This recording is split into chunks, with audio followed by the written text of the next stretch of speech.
12 मार्च को नमक सत्याग्रह की वर्षगांठ आयोजित की गई। इस मौके पर आंध्र प्रदेश के राजमहेंद्रवरम में महात्मा गांधी की 15 फीट ऊंची प्रतिमा का अनावरण किया गया। राजमहेंद्रवरम दरअसल राजमुंद्री का ही औपचारिक सरकारी नाम है। 6 अप्रैल तक 11 अन्य स्वतंत्रता सेनानियों की प्रतिमाओं का अनावरण किया जाएगा। ये प्रतिमाएं दांडी मार्च को प्रदर्शित करते हुए तैयार की जाएंगी। स्वतंत्रता संग्राम के दौरान महात्मा गांधी 5 बार राजमुंद्री आए थे। गौरतलब है कि 12 मार्च 1930 को महात्मा गांधी ने नमक पर कर के विरोध में दांडी मार्च शुरू किया था।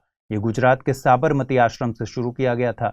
वे अपने 78 चुने हुए सत्याग्रहियों के साथ 5 अप्रैल 1930 को दांडी पहुंचे थे। 6 अप्रैल 1930 को नमक कानून को तोड़ा गया था। दांडी गुजरात के नवसारी जिले में स्थित एक गांव है। दक्षिण भारत में सविनय अवज्ञा आंदोलन के दौरान सी राजगोपालाचारी ने त्रिचिरापल्ली से वेदारण्यम तक की यात्रा नमक कानून तोड़ने के मकसद से की थी। नमक सत्याग्रह 3 मायनों में बेहद अहम था। इस सत्याग्रह ने पहली बार महात्मा गांधी को दुनिया की अटेंशन दिलाई थी। इसे यूरोपियन और अमेरिकन मीडिया द्वारा कवर किया गया था। दूसरा ये कि ये पहला राष्ट्रीय स्तर का बड़ा मौका था जिसमें महिलाओं ने भारी तादाद में हिस्सा लिया। कमला देवी चट्टोपाध्याय ने महात्मा गांधी को इसमें महिलाओं को भी शामिल करने के लिए तैयार किया था। तीसरी सबसे अहम बात यह कि इस सत्याग्रह ने ब्रिटिशर्स को यह एहसास करा दिया कि वे लंबे वक्त तक भारत पर कब्जा जारी नहीं रख पाएंगे। साथ ही इसी का नतीजा आगे जाकर गोलमेज सम्मेलन के तौर पर भी दिखता है। पहली बार भारतीय भेड़ियों को कैप्टिविटी से वन में रिलीज किया जाएगा। इन भेड़ियों को जूनागढ़ स्थित सक्करबाग जूलॉजिकल पार्क से उत्तरी गुजरात के वनों में छोड़ा जाएगा। अभी इन भेड़ियों को ट्रेनिंग दी जा रही है। इसका मकसद वाइल्ड हर्बीवोर मसलन नीलगाय, जंगली सुअर की संख्या को नियंत्रित करना है। वाइल्ड हर्बीवोर्स मतलब प्राइमरी कंज्यूमर यानी प्राथमिक उपभोक्ता से है। इन हर्बीवोर्स के द्वारा फसलों को नुकसान पहुंचाया जा रहा है। आपको बता दें कि 2018-19 में हुए एक सर्वे के मुताबिक भारत में भेड़ियों की संख्या 3100 आंकी गई थी। सबसे ज्यादा भेड़िए मध्य प्रदेश में, दूसरे नंबर पर राजस्थान में और तीसरे नंबर पर गुजरात में है।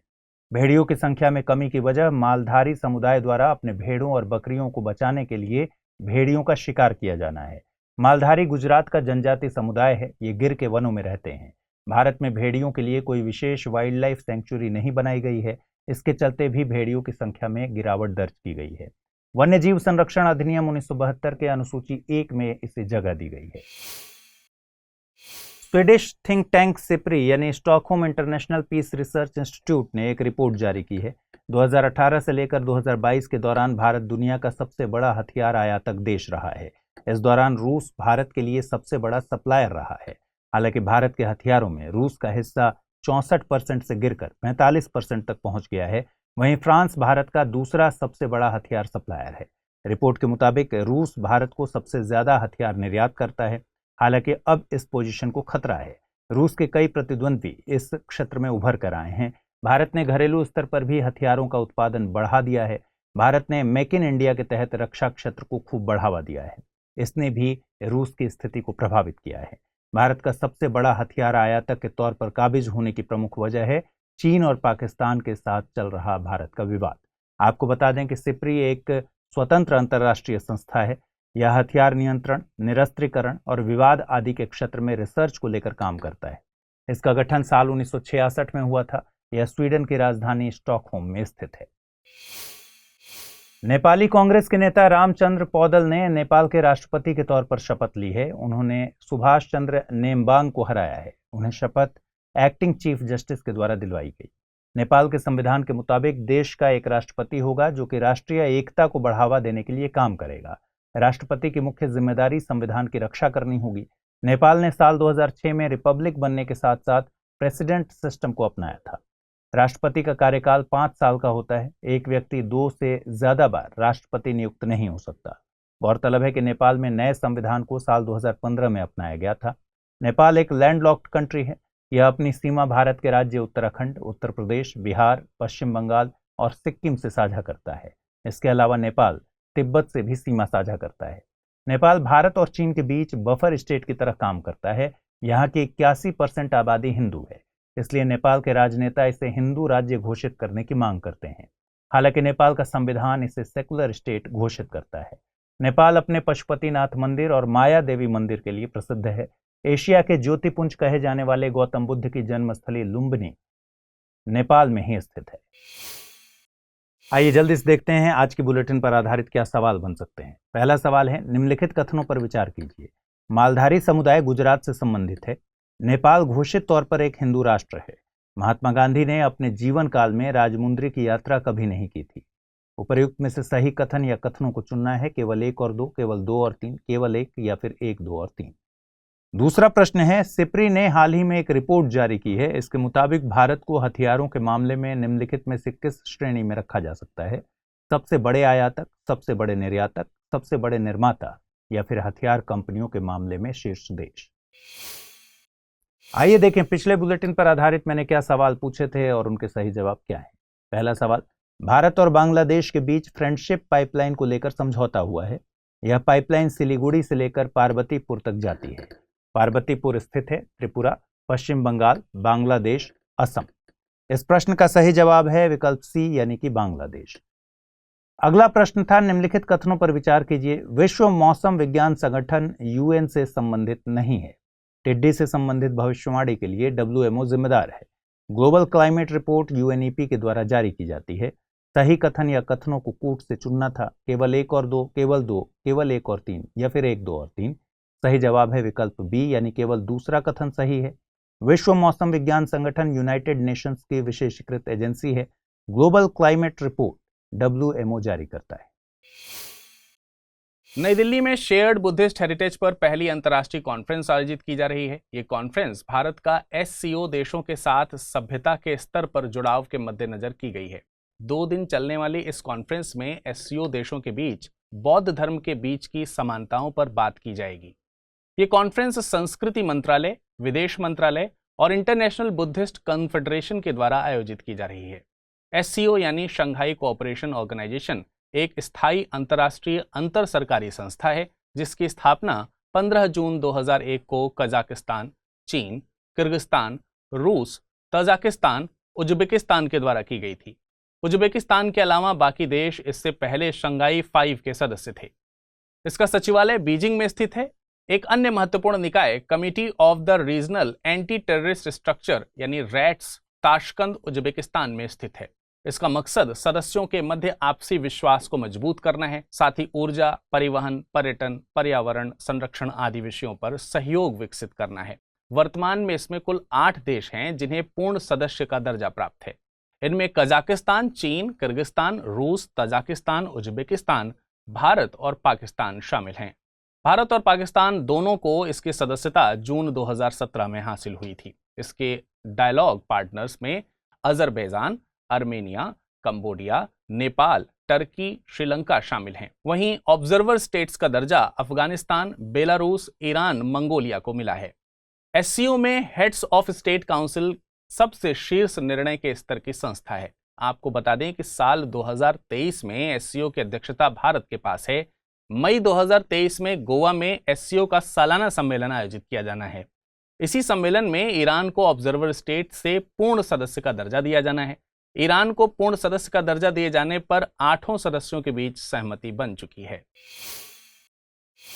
सुप्रीम कोर्ट में सेम सेक्स मैरिज को विधिक तौर पर मान्यता देने के बारे में कई याचिकाएं दायर की गई हैं। इस पर केंद्र ने कोर्ट में कुछ दलीलें पेश की थीं। मसलन संसद इस पर विचार करेगी कि एक बच्चा जो 2 पुरुषों या 2 महिलाओं को पेरेंट्स के तौर पर देखेगा, या एक पुरुष पिता और स्त्री माता के बगैर पालन पोषण वाले बच्चे की मानसिक स्थिति पर क्या असर होगा। संसद इस पर विचार करेगी कि क्या हम इस तरह की संस्था को अपने सोशल इथोस यानी सामाजिक लोकाचार में मान्यता दे सकते हैं। कोर्ट ने केंद्र के संशय को दूर करते हुए कहा है कि गे या लेस्बियन पेरेंट्स द्वारा पालन पोषण किए जाने वाले बच्चे बड़े होकर गे या लेस्बियन ही बनेंगे, ऐसा जरूरी नहीं है। कोर्ट ने यह मामला संवैधानिक पीठ को सौंप दिया है। इस पर 18 अप्रैल को सुनवाई होनी है। कोर्ट ने अनुच्छेद 145(3) के तहत यह मामला संवैधानिक पीठ को सौंपा है। संविधान के अनुच्छेद 145(3) के मुताबिक अगर संविधान की इंटरप्रिटेशन से जुड़ा हुआ मामला है तो कम से कम 5 जजेस की बेंच द्वारा इसे सुना जाना चाहिए। गौरतलब है कि साल 2018 में नवतेज सिंह जौहर मामले में कोर्ट ने होमोसेक्सुअलिटी यानी समलैंगिकता को गैर आपराधिक बना दिया था। कोर्ट के मुताबिक शादी और प्रेम का अधिकार सिर्फ एक वर्ग तक सीमित नहीं हो सकता। जब सेम सेक्स कपल की शादी को मान्यता नहीं दी जाती तो यह उनके पार्टनर को चुनने के अधिकार का भी उल्लंघन करता है। यह व्यक्ति की गरिमा और आत्मसम्मान को भी सीमित करता है, जिसे अनुच्छेद 14 और 21 के तहत संरक्षित किया गया है। याचिका में स्पेशल मैरिज एक्ट 1954 के तहत सेम सेक्स कपल को इंटरकास्ट और इंटरफेथ कपल की तरह संरक्षण की मांग की गई है। याचिका में कहा गया है कि पर्सनल लॉज में छेड़छाड़ की जरूरत नहीं है, लेकिन स्पेशल मैरिज एक्ट 1954 को जेंडर न्यूट्रल बनाए जाने की जरूरत है। आपको बता दें कि दुनिया में 133 देश ऐसे हैं जहां पर समलैंगिकता को गैर आपराधिक करार किया गया है। वहीं केवल 32 देशों में सेम सेक्स मैरिज को विधिक तौर पर मान्यता दी गई है। GCF यानी ग्रीन क्लाइमेट फंड बोर्ड की 35वीं बैठक रवांडा के किगाली में आयोजित की जा रही है। GCF का बोर्ड स्वतंत्र है। यह कॉन्फ्रेंस ऑफ पार्टीज कन्वेंशन से निर्देशित होता है। ग्रीन क्लाइमेट फंड दुनिया का सबसे बड़ा क्लाइमेट फंड है। इसका मकसद विकासशील देशों को जलवायु परिवर्तन से जुड़ी योजनाओं के लिए फंड मुहैया कराना है। इसका गठन UNFCCC यानी UN framework of convention on climate change के तहत किया गया था। GCF का सचिवालय साउथ कोरिया के इंचियान में स्थित है। GCF पेरिस समझौते के तहत तय किए गए लक्ष्यों को पूरा करने में भी अहम है। यह विकासशील देशों को NDC यानी नेशनल डिमांड कंट्रीब्यूशन पूरा करने में मदद करता है। यह 4 क्षेत्रों में निवेश करता है। इसमें सतत ऊर्जा और उद्योग, इंसानी सुरक्षा, आजीविका, लैंड यूज यानी भूमि उपयोग शामिल हैं। जलवायु परिवर्तन से मतलब तापमान और मौसम से होने वाले दीर्घकालिक बदलाव से है। ये बदलाव प्राकृतिक कारणों से भी होते हैं, मसलन सोलर साइकिल में आने वाला अंतर। हालांकि एक लंबे वक्त से जलवायु परिवर्तन के लिए मानवीय गतिविधियां जिम्मेदार बनी हुई हैं। इसमें जीवाश्म ईंधनों का प्रयोग प्रमुख है। जीवाश्म ईंधनों से जलने से उत्सर्जित होने वाली ग्रीनहाउस गैसें तापमान को बढ़ाने के लिए जिम्मेदार हैं। इस खबर की अहमियत को समझने के लिए साल 2015 में UPSC की प्रारंभिक परीक्षा में पूछे गए सवाल पर आइए करते हैं गौर। प्रश्न था, हरित जलवायु निधि ग्रीन क्लाइमेट फंड के बारे में निम्नलिखित में से कौन सा या कौन से कथन सही है या हैं? पहला, यह विकासशील देशों को जलवायु परिवर्तन का सामना करने हेतु अनुकूलन और न्यूनीकरण पद्धतियों में सहायता देने के आशय से बनी है। दूसरा, इसे UNEP, OEC, एशिया विकास बैंक और विश्व बैंक के तत्वाधान में स्थापित किया गया है। नीचे दिए गए कूट का प्रयोग कर सही उत्तर को चुनिए। केवल एक, केवल दो, एक और दो दोनों, ना तो एक ना ही दो। इस प्रश्न का सही जवाब है विकल्प ए। आर्थिक समृद्धि से ज्यादा अपने पर्यावरण को तरजीह देने वाला भूटान दुनिया के लिए मिसाल बनने वाला है। भूटान दिसंबर 2023 तक UN की LDC यानी अल्प विकसित देशों की सूची से बाहर होने वाला है। यह अपग्रेडेशन खुशी की वजह है, लेकिन इस पर कुछ चिंताएं भी जाहिर की जा रही हैं। मसलन LDC होने के नाते भूटान को मिलने वाली सुविधाएं अब हासिल नहीं होंगी। गौरतलब है कि LDC UN द्वारा तैयार की गई ऐसे देशों की सूची है जो सामाजिक आर्थिक विकास के पैमाने पर निम्नतम स्तर प्रदर्शित करते हैं। ये अवधारणा साल 1960 में आई, हालांकि इन देशों की लिस्टिंग साल 1971 में की गई थी। किसी देश को LDC घोषित करने के लिए UN 3 शर्तों को परखता है। पहली शर्त है, प्रति व्यक्ति आय का 3 सालों का औसत $1230 से कम होना चाहिए। दूसरी शर्त के मुताबिक पोषण, स्वास्थ्य और शिक्षा जैसे संकेतकों पर खराब प्रदर्शन करना होना चाहिए। तीसरी शर्त के मुताबिक देश को आर्थिक तौर पर सुभेद्य होना चाहिए, मसलन प्राकृतिक आपदाएं और संरचनात्मक बाधाओं की मौजूदगी होनी चाहिए। UN 3 सालों में इस सूची के देशों को रिव्यू कर सकता है। वर्तमान में कुल 46 देश LDC के तौर पर सूचीबद्ध हैं। किसी देश को इस सूची से बाहर होने के लिए कुछ शर्तों को पूरा करना होता है। लगातार 2 रिव्यू के दौरान देश की प्रति व्यक्ति राष्ट्रीय आय कम से कम $1240 होनी चाहिए। साथ ही शिक्षा, स्वास्थ्य और पोषण के संकेतकों पर सुधार की स्थिति दिखनी चाहिए। इसके अलावा राष्ट्र को अचानक आने वाले आपदाओं से निपटने में तैयारी दिखनी होनी चाहिए। चलिए, अब समय है आज के बुलेटिन पर आधारित प्रश्नों पर बात करने की। पहला प्रश्न है, निम्नलिखित कथनों पर विचार कीजिए। भारत शंघाई कोऑपरेशन ऑर्गेनाइजेशन का संस्थापक सदस्य है। शंघाई कोऑपरेशन ऑर्गेनाइजेशन का मुख्यालय शंघाई में है। नीचे दिए गए कूट का प्रयोग कर सही उत्तर को चुनिए। केवल एक, केवल दो, एक और दो दोनों, ना तो एक ना ही दो। अगला प्रश्न है, भारत में समलैंगिकता अपराध नहीं है, निम्नलिखित में से किस मामले में सुप्रीम कोर्ट ने इसे गैर आपराधिक घोषित किया था? जनहित अभियान बनाम भारत संघ, नवतेज सिंह जौहर मामला, उन्नी कृष्णन बनाम आंध्र प्रदेश राज्य, मेनका गांधी बनाम भारत संघ। चलिए अब बात कर लेते हैं पिछले बुलेटिन पर आधारित प्रश्नों की और जानते हैं उनके सही उत्तर। पहला प्रश्न था, निम्नलिखित कथनों पर विचार कीजिए। मालाधारी समुदाय गुजरात से संबंधित है। नेपाल घोषित तौर पर एक हिंदू राष्ट्र है। महात्मा गांधी ने अपने जीवन काल में राजमुंद्री की यात्रा कभी नहीं की थी। उपयुक्त में से सही कथन या कथनों का चुनाव कीजिए। केवल 1 और 2, केवल 2 और 3, केवल 1 या फिर 1, 2 और 3। इसका सही जवाब है विकल्प सी, यानी केवल पहला कथन सही है। नेपाल घोषित तौर पर एक सेक्युलर स्टेट है। महात्मा गांधी स्वतंत्रता संघर्ष के दौरान 5 बार राजमुंद्री गए थे। अगला प्रश्न है, SIPRI यानी सिपरी ने हाल ही में एक रिपोर्ट जारी की जिसके मुताबिक भारत को हथियारों के मामले में निम्नलिखित में से किस श्रेणी में रखा जा सकता है? सबसे बड़े आयातक, सबसे बड़े निर्यातक, सबसे बड़े निर्माता या फिर हथियार कंपनी के मामले में शीर्ष देश? इसका सही विकल्प है ए।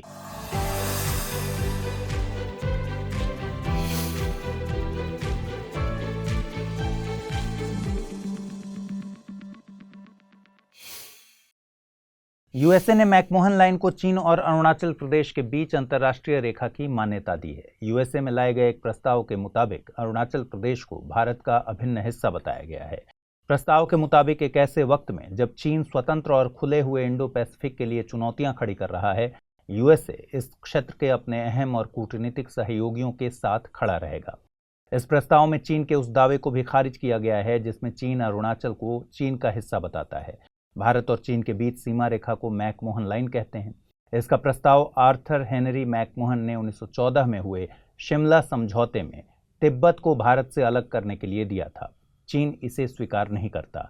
दरअसल 1914 में तिब्बत स्वतंत्र था। शिमला समझौते के वक्त तिब्बत के प्रतिनिधि मौजूद थे, न कि चीन के। वहीं चीन तिब्बत को वन चाइना पॉलिसी के तहत अपना हिस्सा बताता है। बाद में चीन ने तिब्बत पर कब्जा कर लिया। चीन के मुताबिक ऐसा कोई भी समझौता जो तिब्बत के लिए लिया गया हो और उसमें चीन के नुमाइंदे न हो, उसे मंजूर नहीं है। भारत मैकमोहन लाइन को मान्यता देता है। LAC यानी line of actual control Bharat और चीन के बीच विभाजन रेखा है। इसके जरिए भारत और चीन के अधिकार वाले क्षेत्रों को अलग किया जाता है। LAC 3 सेक्टर्स में विभाजित है, ईस्टर्न सेक्टर, मिडिल सेक्टर और western sector. Eastern sector Arunachal Pradesh और सिक्किम में, मिडिल सेक्टर उत्तराखंड और हिमाचल प्रदेश में, वहीं वेस्टर्न सेक्टर लद्दाख में फैला है। LAC लद्दाख स्थित पैंगोंग त्सो लेक से गुजरती है। मैकमोहन लाइन औपनिवेशिक समय में, जबकि LAC दोनों देशों के बीच का समझौता है। विश्व बैंक द्वारा जारी एक रिपोर्ट के मुताबिक भारतीय महिलाओं ने शिक्षा समेत कई क्षेत्रों में स्वतंत्रता के समय से काफी प्रगति की है। जहां स्वतंत्रता के समय 11 में से 1 लड़की ही शिक्षित थी, यानी महिलाओं की साक्षरता दर 9% के आसपास थी, वहीं वर्तमान में महिलाओं की साक्षरता दर 77% है। स्वतंत्रता के समय लड़कियों की शादी 15 साल के आसपास हो जाती थी, वहीं वर्तमान में लड़कियों की शादी की औसत उम्र 22 साल है। स्वतंत्रता के समय मातृत्व मृत्यु दर प्रति 1 लाख पर 2000 थी, जो आज के समय में प्रति 1 लाख पर 97 हो गई है। ऐसी महिलाएं जो घर के निर्णयों में शामिल होती हैं, अपने स्वास्थ्य से जुड़े फैसले ले सकती हैं। इसके अलावा अपने परिवार से मिलने जाने के निर्णय की स्वतंत्रता में भी इजाफा हुआ है। ऐसी महिलाओं का आंकड़ा अब 77% के करीब है। ऐसी महिलाएं जो अपने खुद के धन से जुड़े फैसले ले सकती हैं, उनकी संख्या 85% के करीब है। इन निर्णयों में खुद का धन खर्च करने से जुड़े फैसले भी शामिल हैं। RBI ने IREDA यानी Indian renewable energy development agency को IFC यानी इंफ्रास्ट्रक्चर फाइनेंस कंपनी का दर्जा दिया है। अभी तक इसे इन्वेस्टमेंट एंड क्रेडिट कंपनी का दर्जा हासिल था। गौरतलब है कि भारत सरकार ने 2030 तक 500 गीगावाट का नवीकरणीय ऊर्जा क्षमता हासिल करने का लक्ष्य रखा है। IFC का दर्जा मिलने के बाद IREDA को नवीकरणीय ऊर्जा की फाइनेंसिंग को लेकर ज्यादा एक्सपोजर भी मिलेगा। साथ ही ब्रांड वैल्यू बढ़ने से निवेशकों के विश्वास में भी इजाफा होगा। IREDA एक कैटेगरी 1 मिनी रत्न कंपनी है। इसे नवीन और नवीकरणीय ऊर्जा मंत्रालय के तहत प्रशासित किया जाता है। इसे साल 1987 में एक नॉन बैंकिंग फाइनेंस कंपनी के तौर पर गठित किया गया था। आपको बता दें कि आईएफसी से मतलब है एक ऐसी लोन कंपनी जो जमा स्वीकार नहीं करती। आरबीआई द्वारा आईएफसी का दर्जा हासिल करने के लिए कंपनी को कुछ शर्तों का पालन करना होता है। पहली शर्त है, कंपनी की कुल संपत्ति का तकरीबन 75% अवसंरचनात्मक लोन्स में जाना चाहिए। दूसरी शर्त के मुताबिक कंपनी की नेटवर्थ कम से कम 300 करोड़ रुपए की होनी चाहिए। क्रेडिट रेटिंग एजेंसीज जैसे कि क्रिसिल, फिच आदि के द्वारा कंपनी को ए रेटिंग या इसके समकक्ष रेटिंग हासिल होना चाहिए।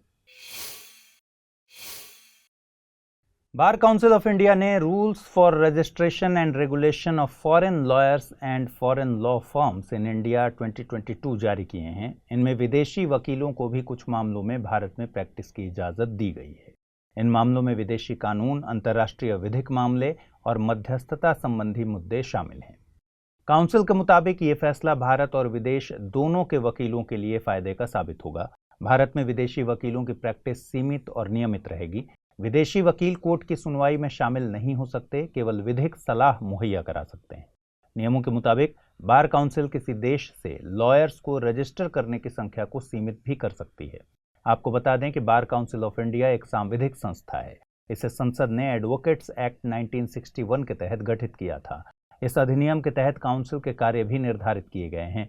बार काउंसिल ऑफ इंडिया वकीलों के हितों की रक्षा, कानूनी सुधार, वकीलों के लिए कोड ऑफ कंडक्ट तैयार करना और गरीबों को विधिक सहायता मुहैया कराने के लिए जिम्मेदार है। आइए जल्दी से देखें बुलेटिन पर आधारित क्या सवाल बन सकते हैं। पहला सवाल है, मैकमोहन लाइन किन दो देशों के बीच की सीमा रेखा है? भारत पाकिस्तान, भारत चीन, भारत अफगानिस्तान या फिर भारत बांग्लादेश? अगला सवाल है, बार काउंसिल ऑफ इंडिया के संबंध में निम्नलिखित कथनों पर विचार कीजिए। यह एक सांविधिक संस्था है। यह ग्रांट्स या डोनेशन स्वीकार नहीं कर सकती। एडवोकेट्स एक्ट 1961 के तहत इसे गठित किया गया था। उपर्युक्त में से सही कथन या कथनों को चुनना है, केवल 1 और 2, केवल 1 और 3, केवल 2 और 3 या फिर केवल 2। चलिए जल्दी से देखें पिछले बुलेटिन पर आधारित क्या सवाल पूछे गए थे और उनके सही जवाब क्या हैं। पहला सवाल था, निम्नलिखित कथनों पर विचार कीजिए। भारत शंघाई कोऑपरेशन ऑर्गेनाइजेशन का संस्थापक सदस्य है। शंघाई कोऑपरेशन ऑर्गेनाइजेशन का मुख्यालय शंघाई में है। नीचे दिए गए कूट का प्रयोग कर सही उत्तर चुनना था। केवल 1, केवल 2, 1 और 2 दोनों, न तो 1 और नहीं 2। सही जवाब है विकल्प डी, यानी दोनों ही कथन गलत हैं। भारत शंघाई कोऑपरेशन ऑर्गेनाइजेशन में जून 2017 में शामिल हुआ था। शंघाई कोऑपरेशन ऑर्गेनाइजेशन का मुख्यालय बीजिंग में है।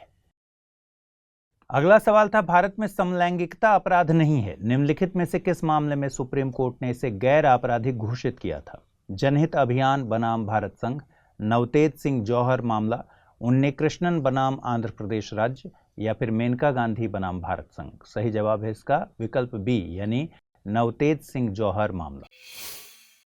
भारत और विश्व बैंक के बीच एक समझौता हुआ है। यह समझौता 4 राज्यों में ग्रीन नेशनल हाईवेज कॉरिडोर को लेकर हुआ। इन राज्यों में हिमाचल प्रदेश, राजस्थान, उत्तर प्रदेश और आंध्र प्रदेश शामिल हैं। 781 किलोमीटर लंबे हाईवेज के लिए विश्व बैंक $500 मिलियन का लोन मुहैया कराएगी। International bank for reconstruction and development द्वारा दिए जा रहे इस लोन को मैच्योरिटी पीरियड 18.5 साल दिया गया है।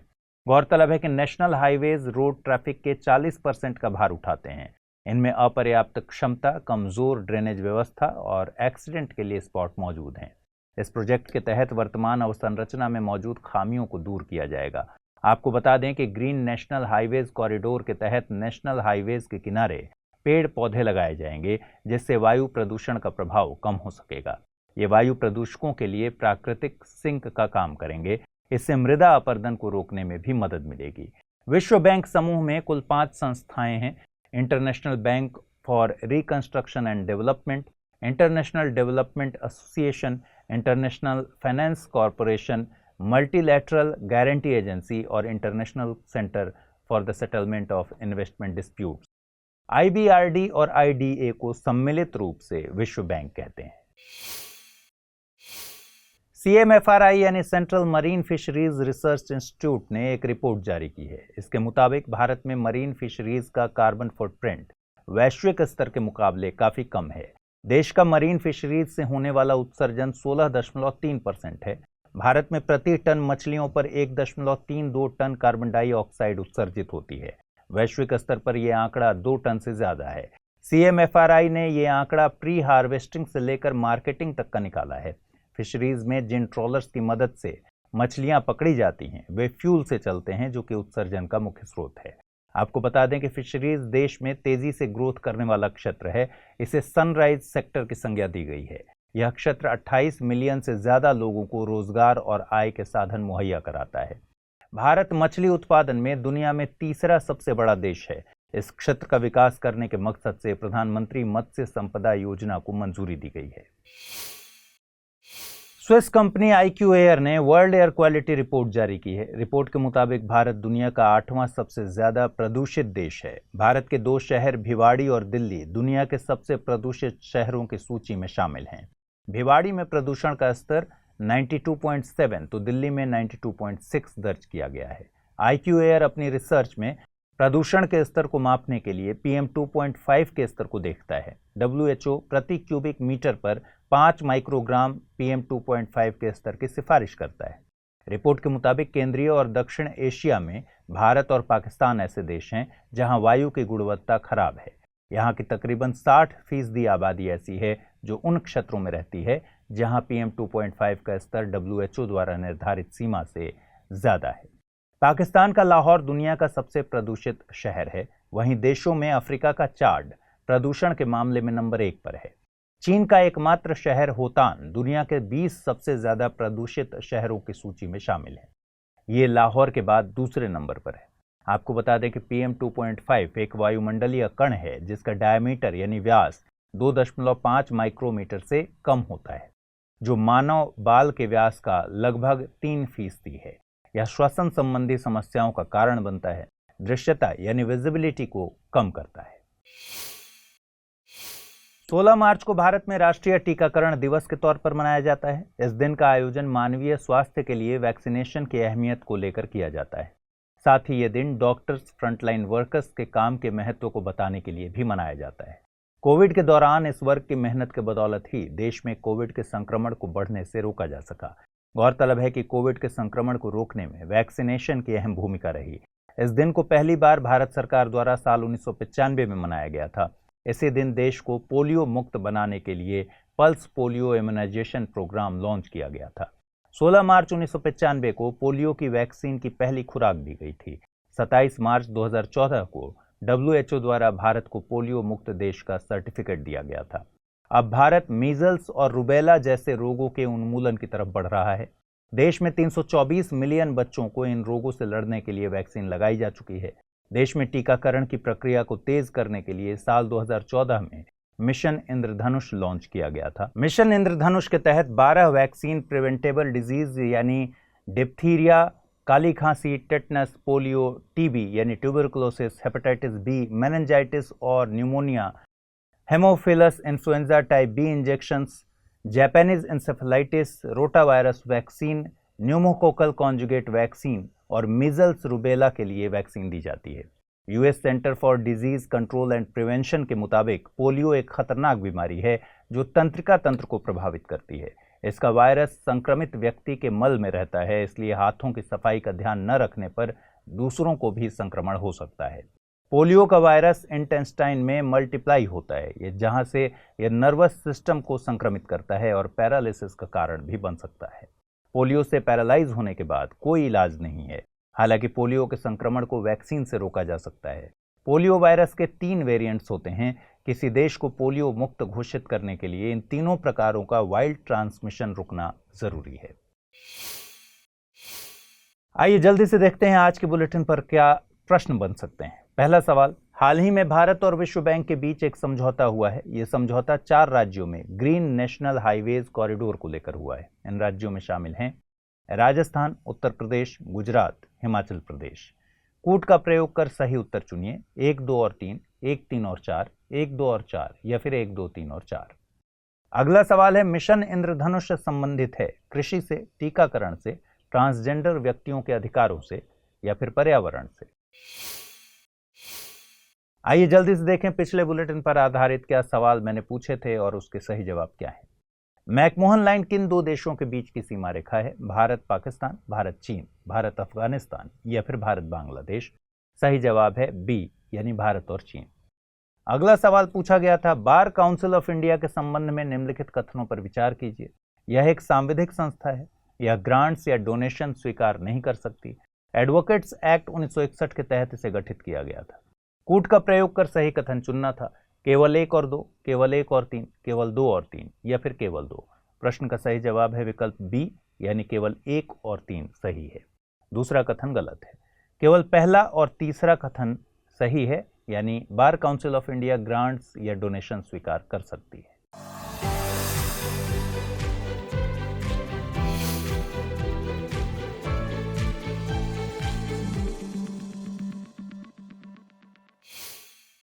केंद्र सरकार ने राज्यों और संघ शासित प्रदेशों को पर्यटन को उद्योग का दर्जा देने की सिफारिश की है। उद्योग का दर्जा मिलने से पर्यटन क्षेत्र ज्यादा प्रतिस्पर्धात्मक यानी कॉम्पिटिटिव हो जाएगा, जिससे निवेश बढ़ने के साथ हॉस्पिटैलिटी प्रोजेक्ट्स की लागत में भी कमी आएगी। इससे इन प्रोजेक्ट से निवेश में इजाफा होगा। वर्तमान में 10 राज्य और 1 संघ शासित प्रदेश ने पर्यटन को उद्योग का दर्जा दिया है। इन राज्यों में गुजरात, केरल, राजस्थान, पंजाब, गोवा, कर्नाटक, उत्तराखंड, महाराष्ट्र, जम्मू कश्मीर, हिमाचल प्रदेश और त्रिपुरा शामिल हैं। UNWTO यानी united nations world tourism organisation के मुताबिक पर्यटन एक सामाजिक, सांस्कृतिक और आर्थिक अवधारणा है जिसमें लोगों का संचलन या मूवमेंट किसी निजी या व्यावसायिक मकसद से किसी स्थान या देश में होता है। वहीं पर्यटक वह व्यक्ति है जो अपने घर से कम 80 किलोमीटर दूर तक किसी निजी या व्यावसायिक या किसी अन्य कारण से कम 24 घंटे के लिए यात्रा करता है। यह परिभाषा UNWTO ने एक अवधारणा के तौर पर दी है। जरूरी नहीं है कि हर पर्यटन या पर्यटक इस दायरे में आए। इस परिभाषा के मुताबिक पर्यटन को 3 प्रकारों में बांटा जा सकता है। पहला है डोमेस्टिक टूरिज्म यानी घरेलू पर्यटन, दूसरा है इनबाउंड टूरिज्म, वहीं तीसरा प्रकार है आउटबाउंड टूरिज्म। डोमेस्टिक टूरिज्म में किसी देश के निवासी अपने ही देश के भीतर यात्रा करते हैं, जैसे दिल्ली में रहने वाले व्यक्ति का मेघालय जाना। इनबाउंड टूरिज्म में किसी अन्य देश के निवासी का देश में आना, मसलन किसी फ्रांस के व्यक्ति का भारत आना। आउटबाउंड टूरिज्म से मतलब है भारत के व्यक्ति का फ्रांस जाना। सांख्यिकी और कार्यक्रम कार्यान्वयन मंत्रालय ने एक रिपोर्ट जारी की है। रिपोर्ट को women and main in India 2022 report नाम दिया गया है। रिपोर्ट के मुताबिक भारत में लिंगानुपात 2036 तक 952 होने की उम्मीद है, जो कि 2011 में 943 था। हालांकि कार्यबल में महिलाओं की भागीदारी अभी भी कम है, जिससे उनकी वित्तीय स्वतंत्रता सीमित हो रही है। पुरुषों की कार्यबल में भागीदारी 77.2 और महिलाओं की भागीदारी 32.8 है। महिलाओं की पुरुषों की तुलना में इतनी कम भागीदारी की वजह सामाजिक कारक, शिक्षा और वर्क प्लेस पर लिंग के आधार पर होने वाला भेदभाव है। रिपोर्ट के मुताबिक 2036 तक 15 साल से कम आयु के लोगों की संख्या में कमी और 60 साल से अधिक की जनसंख्या में इजाफा होगा। महिलाओं की शादी की उम्र में इजाफा होने से प्रजनन दर में भी गिरावट देखने को मिली है। आपको बता दें कि सांख्यिकी और कार्यक्रम कार्यान्वयन मंत्रालय 15 अक्टूबर 1999 को स्वतंत्र मंत्रालय के तौर पर अस्तित्व में आया था। मंत्रालय में 2 विंग हैं, एक सांख्यिकी से संबंधित है, दूसरा कार्यक्रम कार्यान्वयन से। सांख्यिकी से संबंधित विंग को नेशनल स्टैटिस्टिकल ऑफिस कहा जाता है। इसमें सेंट्रल स्टैटिस्टिकल ऑफिस और computer centre and the national sample survey office शामिल है। वहीं कार्यक्रम कार्यान्वयन विंग में 3 डिवीजन हैं। इनमें 20 point programme, infrastructure monitoring and project monitoring और member of parliament local area development scheme शामिल है। इन 2 विंग के अलावा एक राष्ट्रीय सांख्यिकी आयोग है, जिसे भारत सरकार ने एक प्रस्ताव के जरिए गठित किया था। यह एक स्वायत्त संस्थान है। इंडियन स्टैटिस्टिकल इंस्टीट्यूट को एक अधिनियम के द्वारा राष्ट्रीय महत्व की संस्था का दर्जा दिया गया है। 17 मार्च को जोसेफ बैप्टिस्टा की जयंती मनाई जाती है। उनका जन्म 17 मार्च 1864 को मझगांव, बॉम्बे में हुआ था। आज़ादी के 75 साल पूरे होने पर मनाए जा रहे अमृत काल में उन्हें अनसंग हीरो की संज्ञा दी गई है। अनसंग हीरो से मतलब स्वतंत्रता के दौरान एक्टिव रहे उन व्यक्तियों से है जिन्हें इतिहास में पर्याप्त जगह नहीं मिली। उन्हें काका की उपाधि दी गई थी। वे बाल गंगाधर तिलक द्वारा शुरू किए गए होम रूल लीग के प्रथम अध्यक्ष थे।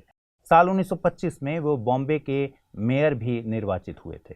आपको बता दें कि होम रूल लीग की मूल योजना एनी बेसेंट द्वारा बनाई गई थी, लेकिन अप्रैल 1916 में बाल गंगाधर तिलक ने पूना में इसकी शुरुआत की। इसके 5 महीने बाद एनी बेसेंट ने सितंबर 1916 में अपनी लीग की स्थापना की, जहां तिलक की होम रूल लीग का कार्यक्षेत्र कर्नाटक, महाराष्ट्र जिसमें बंबई हटाकर मध्य प्रांत और बरार था, वहीं शेष भारत एनी बेसेंट के कार्यक्षेत्र में था। दोनों का ही मकसद भारतीय जनता में स्वशासन की भावना जगाना था। बाल गंगाधर तिलक ने नारा दिया था कि स्वराज मेरा जन्मसिद्ध अधिकार है, इसे मैं लेकर रहूंगा। उन्होंने दक्कन एजुकेशन सोसाइटी की स्थापना की। ब्रिटिश लेखक वैलेंटाइन शिरोल ने उन्हें भारतीय असंतोष का जनक कहा था। उन्होंने केसरी और मराठा जैसे अखबारों की शुरुआत की। उनकी प्रमुख पुस्तकों में the Arctic home in the Vedas शामिल है। उन्होंने स्वतंत्रता आंदोलन में एकता लाने के लिए प्रतीक के तौर पर गणेश और शिवाजी उत्सव को बड़े स्तर पर मनाना शुरू किया।